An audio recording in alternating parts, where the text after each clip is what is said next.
It's DSP's most disappointing games of 2015. Number 2, The Order 1886.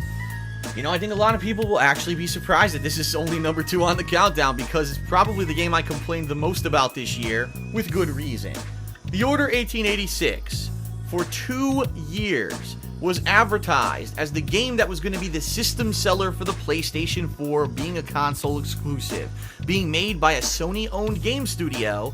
It was explained that it would be a team of monster hunters in London that will be using futuristic technology to hunt and kill monsters. It would be a third-person action-based shooter with supernatural story elements, and it would basically be a game that would kind of really show off what the next generation of consoles could do. In a lot of ways, the game does that. If you just look at the game visually and you're watching someone play it, you might be blown away. It's admittedly got arguably the best visuals I've ever seen in a video game. There are no pre-rendered cutscenes here. Everything is rendered in-game in the engine. It's beautiful, it's polished, it's highly detailed, and you could even say that some CGI movies that have come out in the present day don't look as good as The Order 1886 in action. But a game is not made solely on how it looks. There's other elements to it. The fact that number 1, and of course the biggest issue with The Order 1886, it's not a game about monster hunting. Your team of monster hunters 95% of the time are killing generic human enemies. The game plays like every other single cover-based third-person shooter you've ever played, with 1 or 2 exceptions when you use a unique kind of weapon, which, by the way, is very short-lived because those weapons only show up 1 or 2 times during the course of the entire game. Then there's the fact that when there actually are monsters, they're very short-lived battles and only stick around for a few minutes at a time and then are gone for hours on end. How about the fact that entire chapters of this game, and I say that term lightly, are cutscenes. Yes, there are 15-minute long cutscenes in this game that the game considers a chapter of the game and tries to pretend like it's longer than it is by saying, oh, this game has so-and-so number of chapters.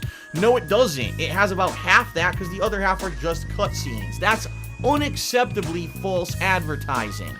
And then, of course, at the end of the day, the fact that this game, when you play it from start to finish, only lasts around maybe 6 to 7 hours tops, with 0 replayability because there's no multiplayer, there's no real reason to go back and get any kind of collectibles because the collectibles mean nothing in this game and don't even give you added story elements. They're just items there for the sake of being a freaking collectible, and they have nothing to do with the game.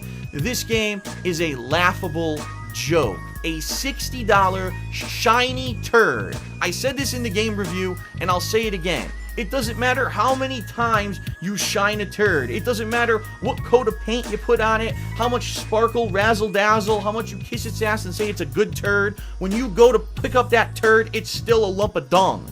And that's exactly what The Order 1886 is. An overproduced, over-exaggerated, over-marketed, shiny piece of crap that's a huge ripoff to the consumer, and Sony should be ashamed of themselves for promoting this game as the game that was going to sell the PlayStation 4, especially when there were way other better games this year. Bloodborne in itself could have sold the PlayStation 4 if that were the game that they were pushing. But no, they choose this. I am just disgusted, baffled, and angered that any of us bought this game for $60, and this is what we got. Unacceptable, bait and switch, huge lies to the consumer for a game that was overly advertised as something it wasn't. Shame on you, Sony. Alright, ladies and gentlemen, coming up next, the absolute most disappointing game of the year for me. I think a lot of you probably know what it is at this point. Be back and check it out. The finale is right around the corner.